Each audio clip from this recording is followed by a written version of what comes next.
Got it. There we go. So you carry on, Scott, and I'll let them in as they come.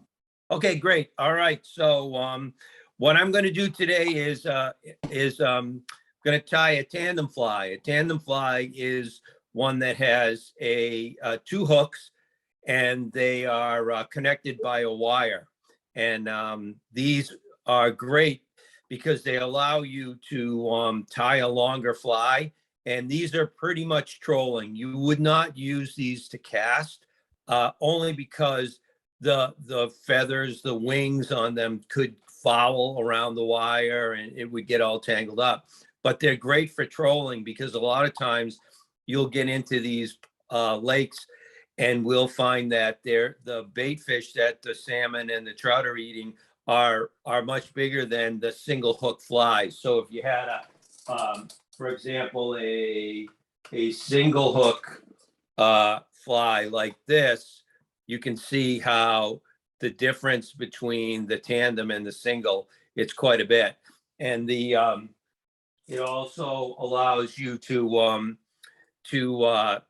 sometimes you could, this is a bucktail tandem right here, but you can see where there are 5 beads on this, and the beads on the wire, they will allow the when you're trolling it, it pushes a lot of water around there, and so it looks like the fish, the fly is actually swimming in the water. It's really good. They really work out well. So we're going to tie this one right here. This is a Merry Meeting special. This is the one I have in the vise. I'm going to actually take that out. And this is one here I have in the card. This is actually the original tire. This was the guy who made this pattern. This is the actual fly. And so somebody gave me this. He's long past. They gave me that. And what I learned from it is that there are several publications out there, and they talk about the body was red floss, but when you look at his actual flies, it was this orange, kind of bright orange floss. So we're going to use what he used, and I'll show you how to do it. So we use 2 different hooks. On the back, we use a number 6 right here. And these are wet fly hooks. So they're partridge wet fly hooks. They're heavy duty hooks. They're really, really strong. So they can take a pretty big beating. And then on the front, we'll use the next size up, which is a 4. So I'll start by putting on a 6 in the back.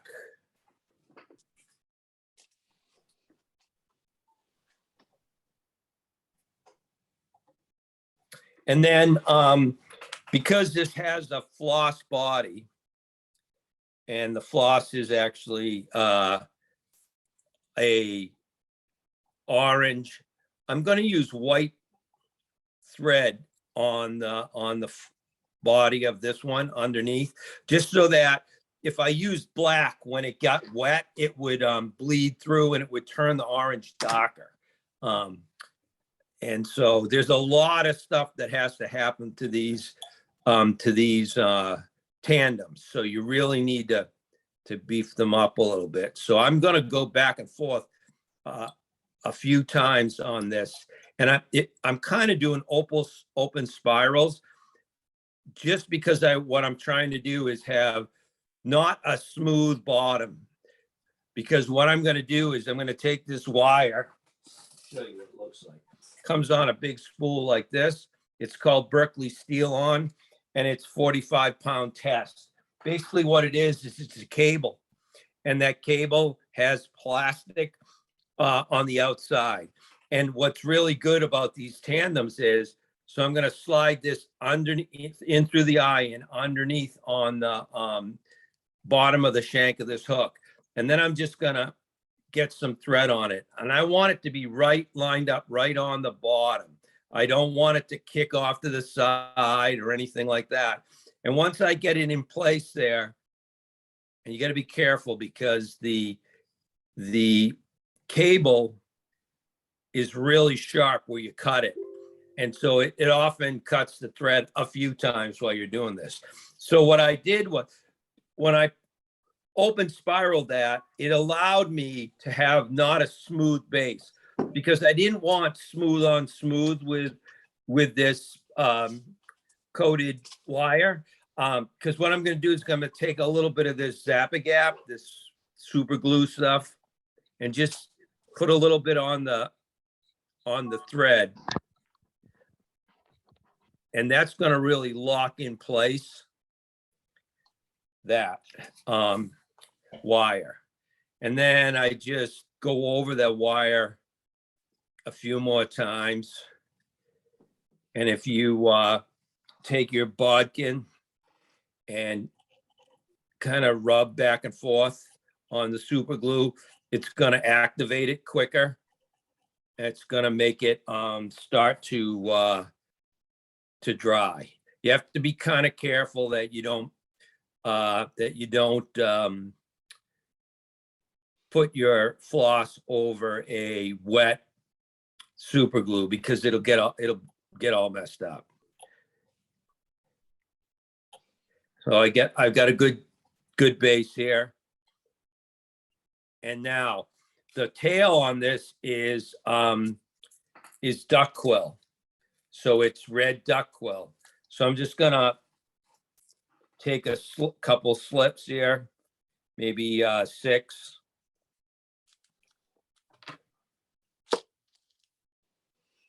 Cut it from the one side.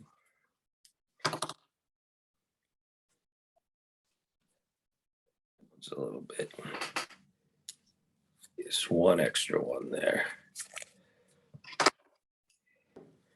And cut it from the other. And then all I'm going to do is take the shiny sides and place them together, kind of line up the tips, just like that. So there we go. Just going to lay these right on top. This has kind of a little bit longer tail than you would see like traditionally on like a salmon fly. And what I'm going to do is hold them right on top. I'm going to take my thread, bring it up inside. Oop, just cut it on the cable. Easy done. And we'll fix that real quick.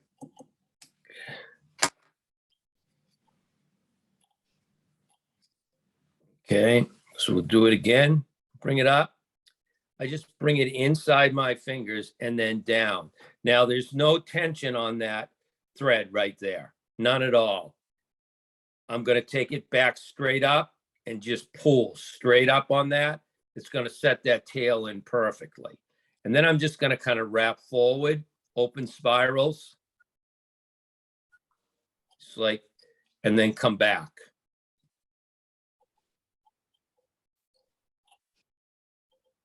Right to the original tie-in spot.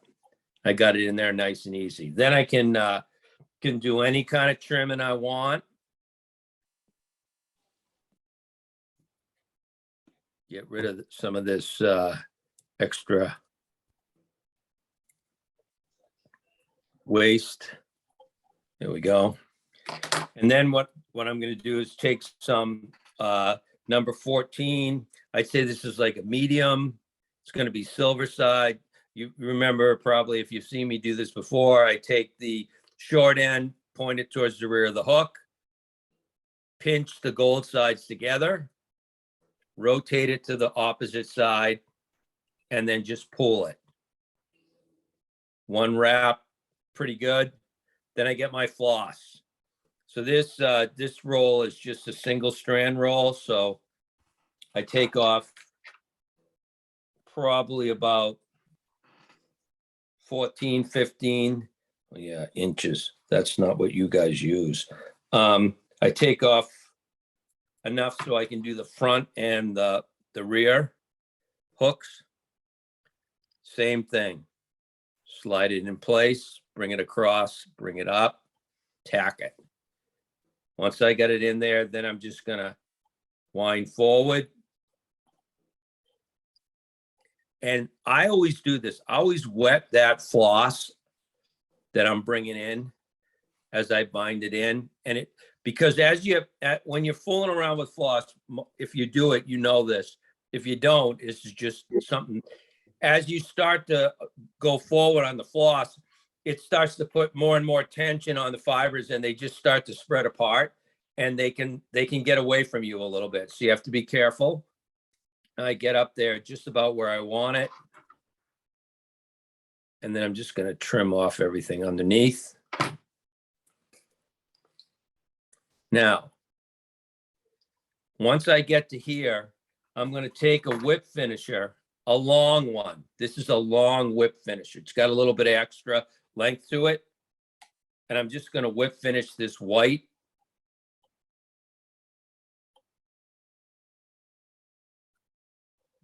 Twice off.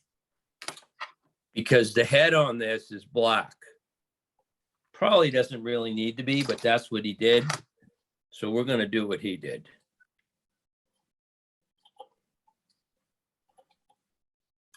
Okay, I'll put the black on.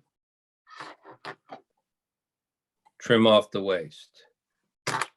All right, now floss. Start to put the floss body on. What I'm going to do is take that floss straight up, and I'm going to stroke it nice and gently in my hands. And I'm going to try to flatten those fibers and spread them out a little bit.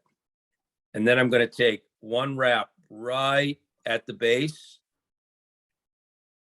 and I'm going to start to make my way up. Just got to make sure I'm covering everything. Yep. And this is not, these tandems, because you have that wire in there, they're not going to be really smooth looking bodies. And some of the tires will take this floss, and after they tie it in and rivet, they will actually take varnish and varnish over everything, because the salmon will just, and the brook trout, rainbow trout, all those fish will just destroy this floss. And but I will tell you, sometimes they destroy it, but sometimes they like the destroyed looking ones more than they do the regular ones. One of the things that over time we saw was that the floss kind of went away. Everybody went to solid bodies of this type of mylar. They would double wrap them, start at the front, go all the way to the end of the shank, and then bring it back up so it had 2 layers. So then I'm just going to rib this, see maybe I can get 4. Yep, I'm into the 4th, come around, sneak it underneath.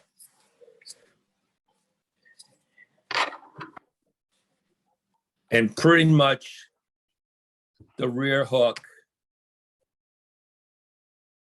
get a nice head, the rear hook is done. And about this, let me get the longer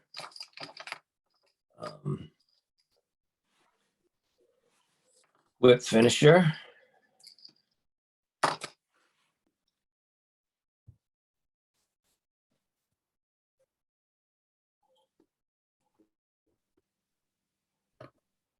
So I'll put 3 and 3.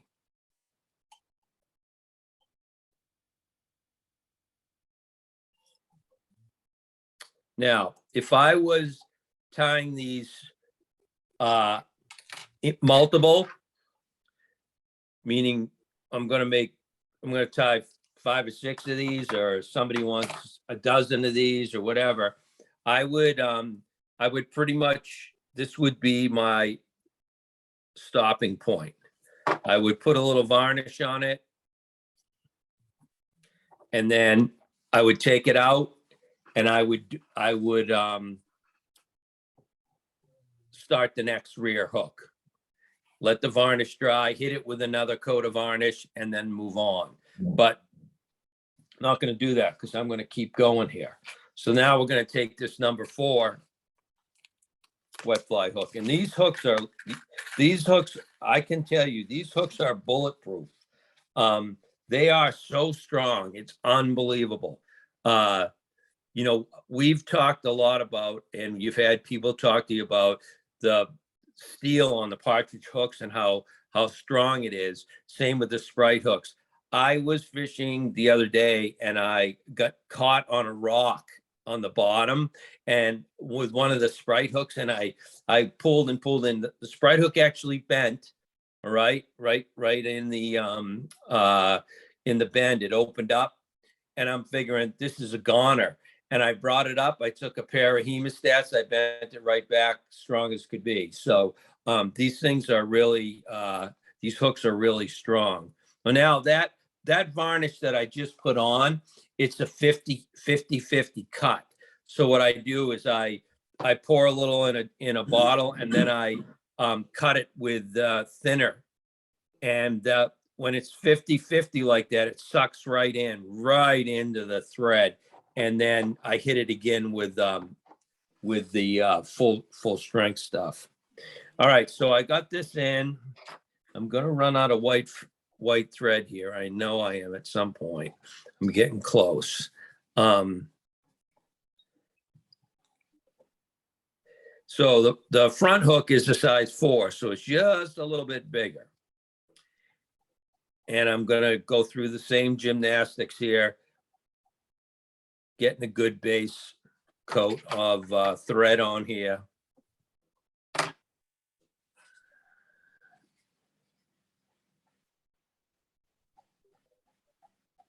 Now, it's really important that you don't, I leave a little extra room on the shank. I don't cover it all.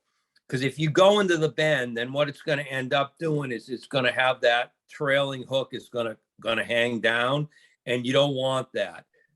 You want to have it pretty much straight. So I'm going to get it in there. And it's about, yeah, this is going to be fine. It's about 2 1/4 inches long, that cable. I don't know what that would be in your measurement system. I should have looked that up. Centimeters, right? We all use feet and inches. Do you? Yeah. Oh, wow. It's because we're oldest. We're older. Goes old-fashioned. I remember when I was in school, they were always telling us, oh, you got to learn the metric system. We're going to change. We haven't changed. None of that stuff ever happened. All right. So I got this on. I'm going to put a little bit of super glue on this one as well.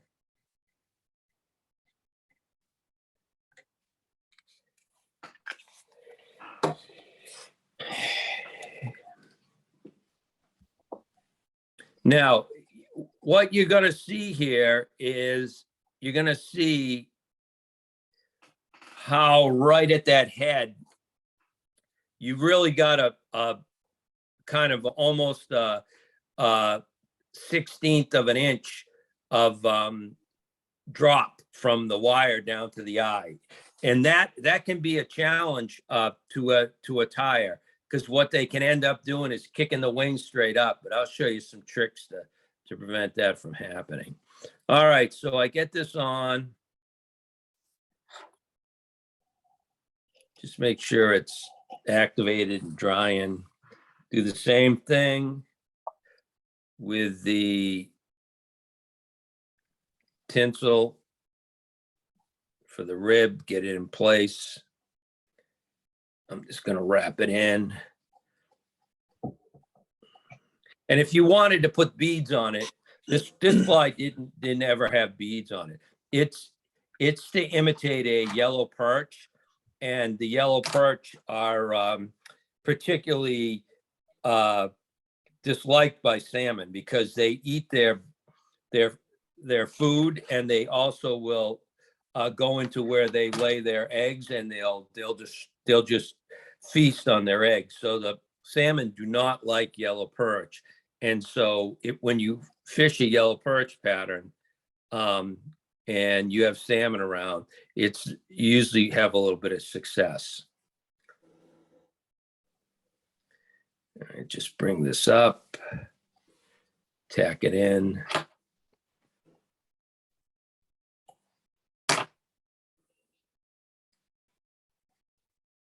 Okay, and this is very sharp on the front. I can see it already. I'm just going to give it a little squeeze here with the pliers to see if I can. I don't know if that helped, but we'll. Okay, so now, when you do the floss, if you go around one time, completely around, just like that, all those fibers are going to stay together. If you try to advance the floss as you go around the first time, the fibers are going to split up, and then it's going to be kind of difficult for you to get full coverage. I always tell everybody that once I go around once, as I come around, I simply take and go at a like less than 15-degree angle with this floss going forward. And if you want to wiggle it, it'll wiggle in, and the fibers will all wiggle so they look really smooth, even though the body has got some incongruencies just simply because of that wire. All right, now I'm going to come up. I'm real close to where that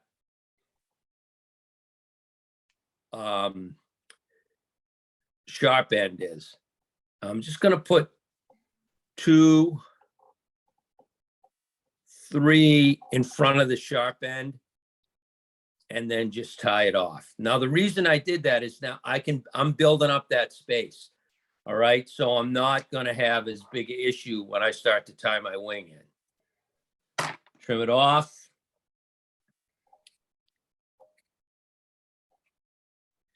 And then ribbit.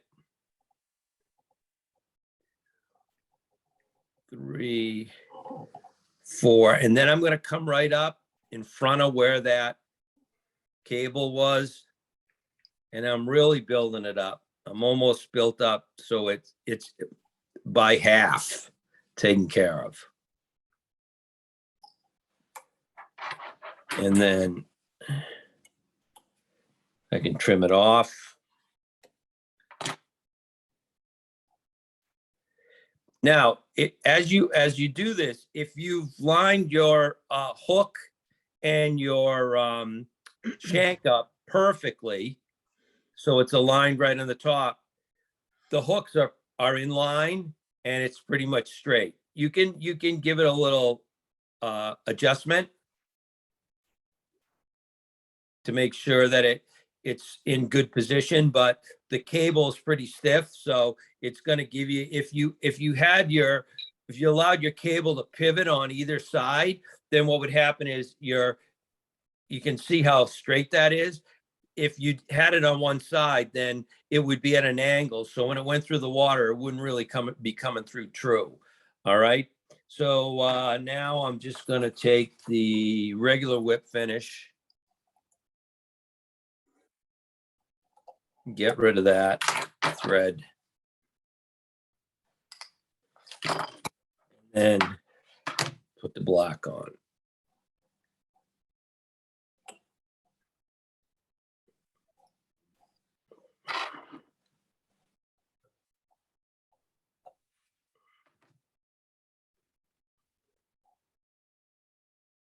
I just want to get it kind of smooth in there. Now you can see I built that up almost all the way, so it's in good position.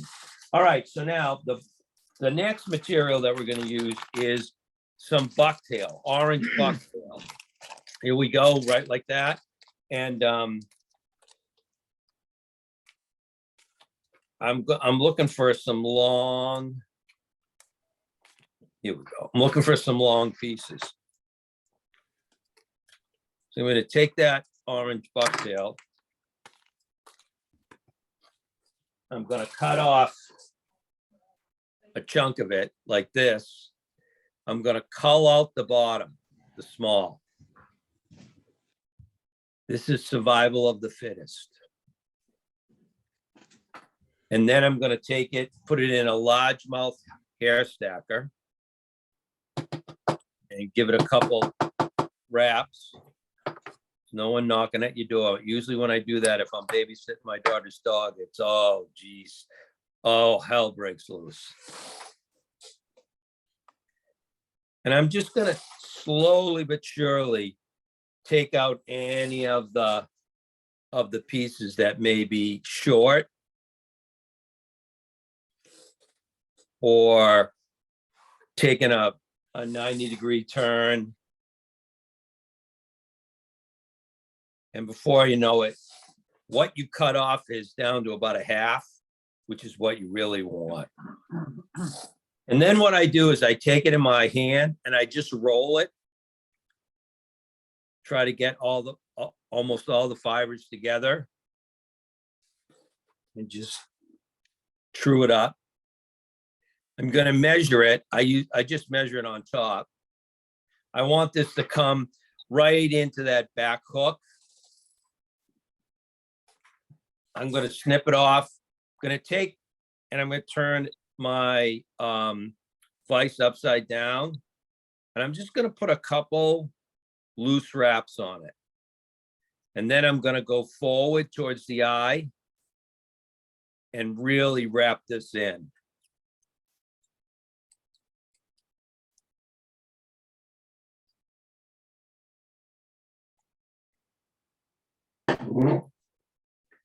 All right. And then what I can do is some of the fibers are not going to be holding in there because of slide out. But then what I can do is I can just readjust it so it looks like a nice belly underneath. There we go. And you can see I've built it all up. And then I take that that cut varnish and just give it a hit. And then the next material is white bucktail. Same thing. Find a nice long couple fibers, trim them off. And one of the things with bucktail in the water that I find is that whatever amount you use, when it gets wet, it looks like it's twice as amount. So on the belly, I want that belly to have a little bit more white, orange bucktail on it than I'm going to have on the top, because I'm going to have other material up on the top and I don't want to overdo it. So again, stacked it. Got this, anything loose, anything that is short out of there. Roll it. Measure it. Trim it. Lay it right on top. First couple wraps, just gentle to hold it in place. Then go forward.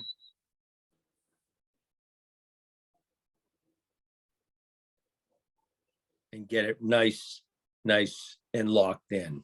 Same thing. Little varnish on it. Let it soak in while you're getting the next material. A lot of times with the salmon, they're gonna come up, they're gonna get behind this when it's trolling, and they're gonna speed up front, get up on the side, whack the front hook, just like this from the side, bang. Then they're gonna come back. They're not gonna take it. They're just gonna hit it. Then they're gonna come back, and they feel they've wounded it, and then they'll come back and they'll hit that back hook, and you'll catch them. So you can always tell a rookie salmon trolling person, because the minute they get the first hit, they yank it and they pull it right away from the fish. If it locks on right away, it'll start to take off. Then you'll know you can you can give it a little pull and set that hook. But if you don't feel it lock on and try to move away from you, then what you're going to end up with is you'll just pull it away because it likes to damage the smelt, and then it's easier. These fish aren't dumb. They're really, I think that they know how many calories in their mind they expend going after something. So they're going to try to make it as easy for themselves as possible. The next material we're going to use is peacock herl. And I take 4 strands of this, get it about the same length as the bucktail. I don't trim the peacock herl. I just lay it on top, wrap it in, and then once it's all wrapped in, then I trim it. Because this stuff, peacock herl is kind of brittle, so. And again, these things get beat, so I keep coating the thread where the tie-in point. Now I'm gonna put a little wax on this, and then I'm gonna make my wing. So the wing is this kind of yellowish green grizzly. And I'm going to take 2 feathers from each side. It's a 4-feather wing. Let's see. I want to make sure that I get some that aren't, this is beat up. I've used this a million. Okay, here's 2 good ones right there. So they're nice and long. Look how long those are. 2 good ones there from the left side of the cape as I look at it. And now I'm going to take 2 from the right. There's 1.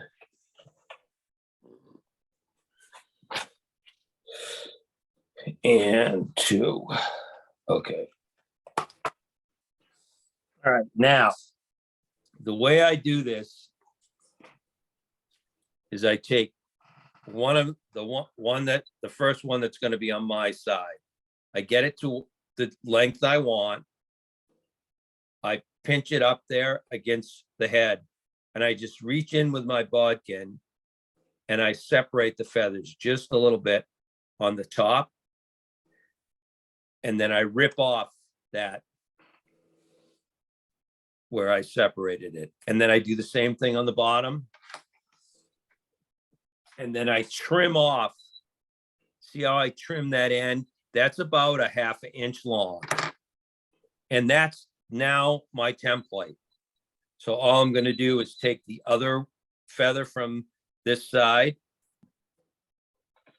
line the 2 up on top of each other, and just do the same thing. And it goes fast when you do this. Once you get it down, you start to move pretty quick.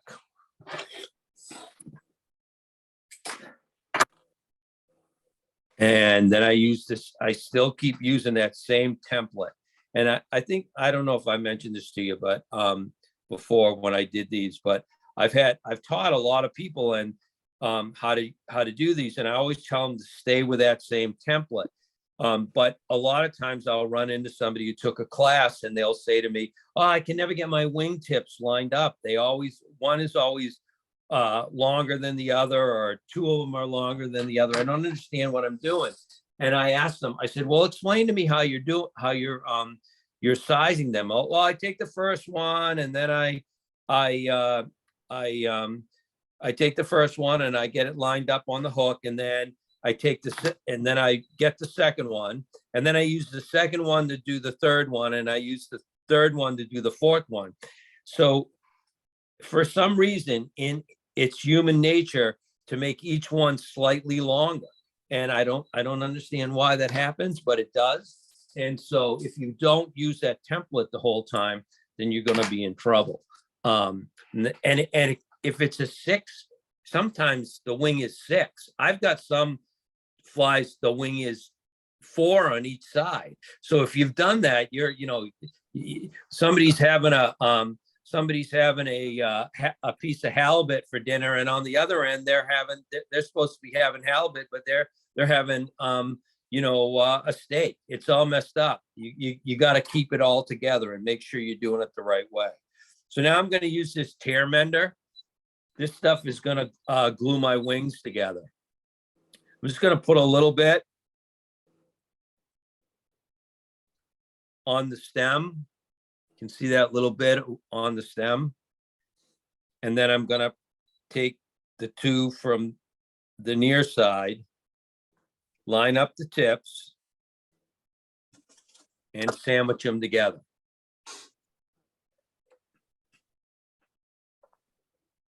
I'm going to do the same thing. I clean my bodkin though when I go in and get more of this. It's latex, so it doesn't take much to start setting up.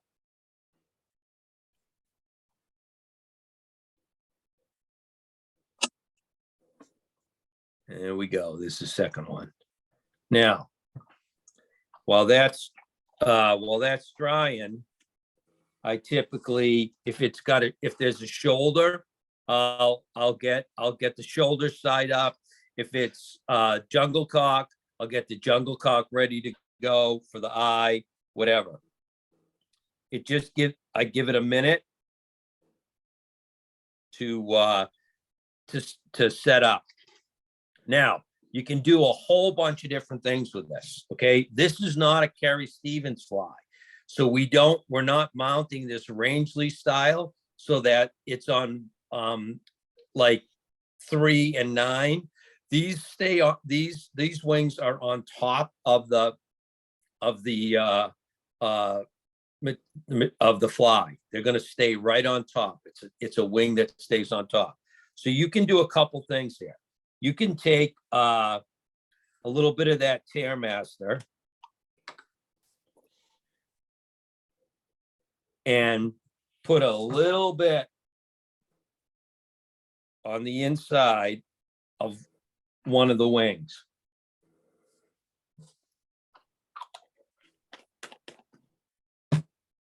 Get your wings lined up so the tips are in where you like them.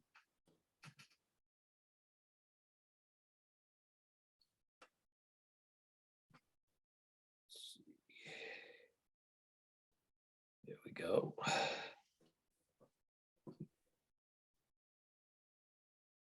Lay it on top. And remember, we wax this thread. Just get a couple turns on there. Take a dump, check your wing, get it in position. And now you can really press your fingers together and wrap. And what you've got now is you kind of locked those 2 wings together with that extra little bit of Tairmaster. Once I got it in position and liked where it was, I pressed, and that kind of set those wings, and it's going to hold them together as a unit. And this fly doesn't have a shoulder.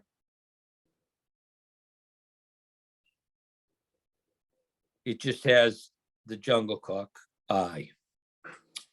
And I like to take a little bit of this fabric fusion. You could use the Tairmaster, but the Tairmaster is it's a little thicker. It's better for building wings. We used to use this stuff, this fabric fusion, to build wings, but I never thought it didn't hold them as well. The good thing about the Tairmaster and the good thing about the fabric fusion, both waterproof. So I'm just going to lay that jungle cock in place on your side. Wrap it. And then the same thing. Put a little fabric fusion on the back of the jungle cock. Helps it stay in position. There we go. All right. And you're in good shape here, I think. Let me look at that side. Yep, looks good. Everything's right on top. Now I can do a little trimming. Now, the reason I trim off the stems of the wing to be about a ½ inch long is the longer you leave them, the more they want to cross over each other. And then as you try to tie them in, they're going to start to roll over each other.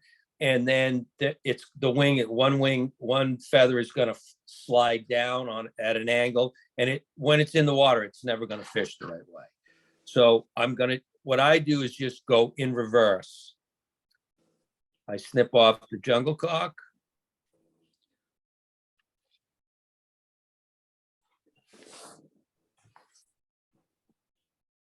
And then I reach in and I kind of bend the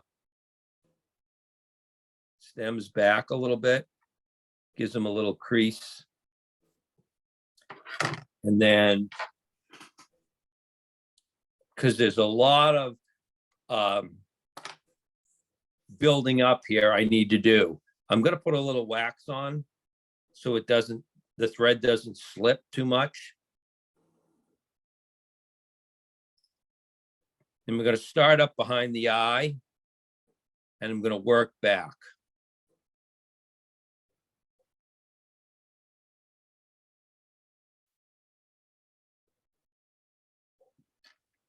I'm going to cover it. I'm going to cover everything. Your side is pretty covered. My side, not so much.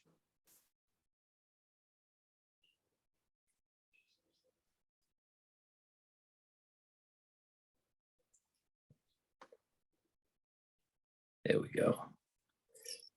And at this point, I'm just going to give it a couple whip finishes. 2, 3.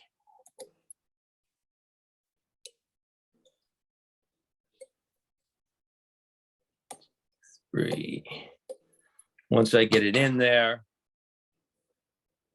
snip it off. And then I use the 50/50 varnish.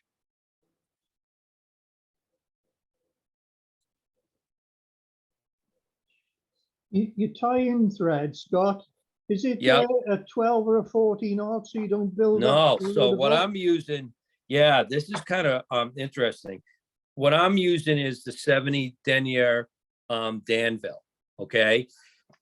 So you could use the Vivas stuff, like 12-0 or 10-0 of the Vivas. But what happens is the Vivas is so it's so wound. All right, it's so much of a really round thread that what happens is when you put the bucktail in place, the bucktail will you can actually cut off the bucktail with the Vivas. The good part about the Vivas is you can put a lot of wraps on it and you don't build your head up. It doesn't build up as quick.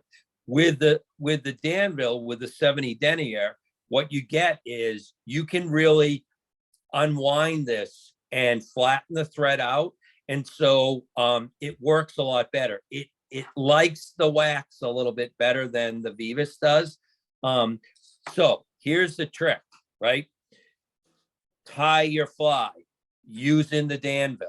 Get it all tucked in. And instead of using the 70 denier to cover everything, switch out and take your Vivas now, 10-0, 12-0, and use that. Now it's not going to build up. It's still going to cover. It's not going to build up. and there's so much material between that thread and where the bucktail is. You're not going to be cutting it off. But you have to be pretty cognizant that Vivus can really it's very sharp, and it just doesn't, you can't flatten it out as much. And then I will take the varnish that's full strength.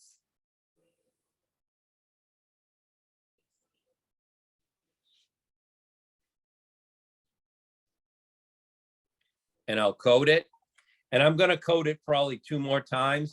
And I was somewhere last night, and a guy was talking to me about using the Solaris, and he goes, I use the Solaris all the time. And I was on the pro staff for Solaris, and I used it, and I broke out like in a really bad rash, and it was all right around my face and my ears. And at first I thought it was, I didn't know what it was. I didn't think it was from the Solaris. But what I found out, talking with some of the engineers and chemists that I know, I found out that in order to dry it, it has to vaporize. It has to, it's a chemical reaction.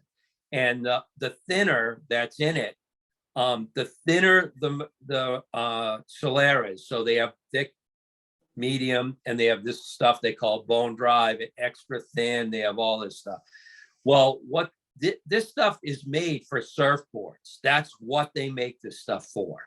They in Southern California, when it's sunny all the time and there's no rain hardly at all, they take those surfboards and they make them out of the plastic, and then they take the Solaris and they coat it with the Solaris with whatever they use. They use these short paint brushes to get it all on, real stiff brushes, get it all on so it's nice and even. Then they roll that outside into the sun, and then they go away. So now all that vapor is going up into the air and probably causing all sorts of problems up there, but it's not going into their face. Now you take that resin with the light, and you hit it with that torch light, whatever you want to call it, and you're putting all that reaction is coming right at your face. And if you read the over here, we have these like things that say, you got to be careful because of the chemical reaction and everything. If you read these data sheets, it says you should be wearing yellow glasses so that the light from the torch doesn't reflect off your vise at you. And you should be wearing a mask so that you don't bring in, bring any of it in. And, I had all sorts of stuff. I had a little fan. So I would have the fan blowing away from me, and I would hit the Solaris with a light. I did everything because I'm like, I don't understand what's going on. But I would break out, and it looked like I had a tremendous sunburn in my face. And then I ran into, we have a guy over here that does a lot of videos online, Tim Flagger. He's really, really good. He does all Orvis videos. And I said to him, geez, Tim, are you having any trouble with the Solaris? He goes, I'm not using it anymore. And I said, why? He goes, I'm breaking out. He said, look at this picture. He took a picture of himself. I said, hey, you want to see your twin? And I took I had a picture of myself.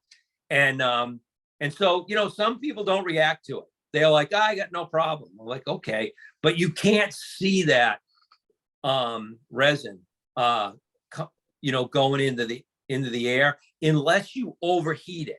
If you overheat it, it'll give you a little puff and it'll look like a little bit of smoke. And that, in fact, overheats it so that it really turns into,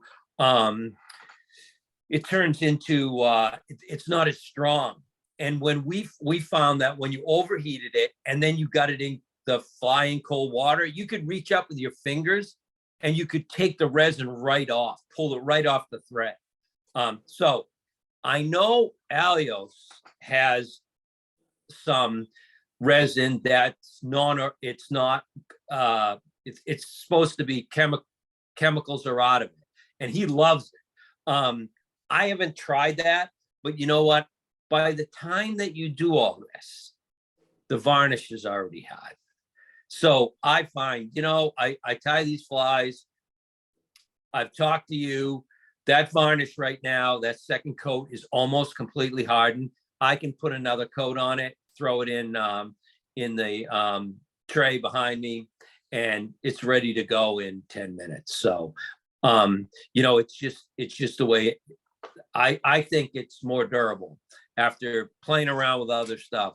That's my, I'm getting off my soapbox. But that's just what I find, that the resin makes it stronger. And then if you look at it from the side, the wing's gonna come down, but it's pretty straight. It's pretty, this fly is really gonna be one that works really well for trolling. Let me undo it here. Have you got a name for that, Scott? Yeah, so this one is called the Merry Meeting, MERRY meeting, all one word, special. And there's a river and a lake in New Hampshire called the Merry Meeting. And it's look at that. Do you have yellow perch over there? Not yellow perch, we have perch. So the yellow perch we have here, the belly and the fins are orange.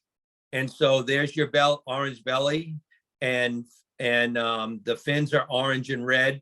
So this has all the colors of what we would have for a yellow perch. And there's another fly pattern called the Biron Special, very close to this. It has a yellow wing with a natural grizzly wing, and it gives you that kind of same coloring as what I have on this. And the only difference with it with the Biron Special is, instead of having a jungle cock eye, it has a white hen collar that you put on at the very end and draw it back. And it's really good fly. These things, when you get them in, they push a lot of water, and they, these are like I said, the salmon don't like these guys. But when this thing gets wet, it's gonna come down and be so thin that this wing right now is probably a ½ inch in its middle, the biggest spot. When this gets wet, it's gonna just take this right down. It's gonna be barely anything. So as big as it is, when it gets wet, it really slims down, and it looks like a small fish that one of the perch, just like that. So it's a really good fly, and you could make it. You could do it with if you just wanted bucktail fly, even small, thinner. I wet this one the other day to show somebody. You got it in your tongue. So take a look, all right. It's really slimmed down there. There's 3 different layers of bucktail on that. And there's 4 peacock curl on the top. And there's a shoulder that's wood duck that's got the barring on the end of it, and jungle cock. And this is really what you get for your trolling flies. When they get wet, there's nothing to them. They're just little small slim pieces, and that's what we want. And it's the coloring, the blending of the colors, and then the light that makes it all work. So that's the Merry Meeting Special. And what did you say the wire was called, Scott? the wire is Berkeley right there. It's called Steel On, STEELON, nylon coated wire. It's made by Berkeley, and it comes in a 30-foot and it comes in two colors. This one right here is black. See the black? Oh, got- cool. You got, where is the black? There's the black and there's the gray. Now, Can you get it in thinner gauge? yeah, I believe so. This is the 40, this says diameter 0.028. I think you can get it in different gauges. I would be willing to bet that Cox and Rawl might have something similar to this over your, Mark, the Partridge guy might have something similar to this over there for their C rigs. Because this stuff is made for heavy duty. This is heavy duty stuff. I know people who use like Senyo's intruder wire and stuff like that. The only problem with the intruder wire is if it gets kinked, it's gone. Yes, Forget it. Yeah. And it doesn't have the stiffness to hold that back hook up. It'll drop down and trail, and this thing won't look like. We played with this. I will tell you just a couple tips. The Jungle Cock eye, I would not even use a Jungle Cock eye. I would put a painted eye. I would take and paint the eye on with paint. I use just an enamel paint that you get at the craft store. It's so much better. The Jungle Cock on this will be gone in 5 seconds. The first time that the fish hits the front of it, gone. See ya. Won't be there. So we found that the painted eyes work even better, and so we've gone with painted eyes. And you can see now I can coat it again here. And if you haven't treated yourself to one of these HMH vices, if you haven't had a chance to tie on one, I don't know if they have them at the shows where you guys are, but these are unbelievable vices. I never thought I would switch from Regal, but I did. These are unbelievable. They hold the long hooks great, and they'll hold the small hooks just as well. So that's Tandem, and they have jumbos that are like 7 inches long. They're really get out there, and they have long jumbos that they make. The issue with the jumbos are you got to have the feathers and you got to have the bucktail. If you don't have the long bucktail, you're not going to be able to. The fly won't. You can't tie it. So like that orange that I had there, that's probably the longest. I could go with that. All right, that orange goes back to where the tail is. This is not one of those bucktails that has a long fibers. Whereas this one, this big white one, see how long these are? They're much longer, and you'd have to dye long ones orange, because whenever you order them, they never come the way you want. Unless you can get to a shop and pick them out. And there are just no shops, very few shops that you can go to anymore. They've all kind of closed. So, all right, so that's it. Any questions? Nope. All right. I appreciate you guys coming on, and Derek, yell at me when you need me again. Magic. Cheers, Scott. Thanks very much, Scott. That was brilliant. Cheers, Yeah. Scott. Thank you. Thank you for putting up with me.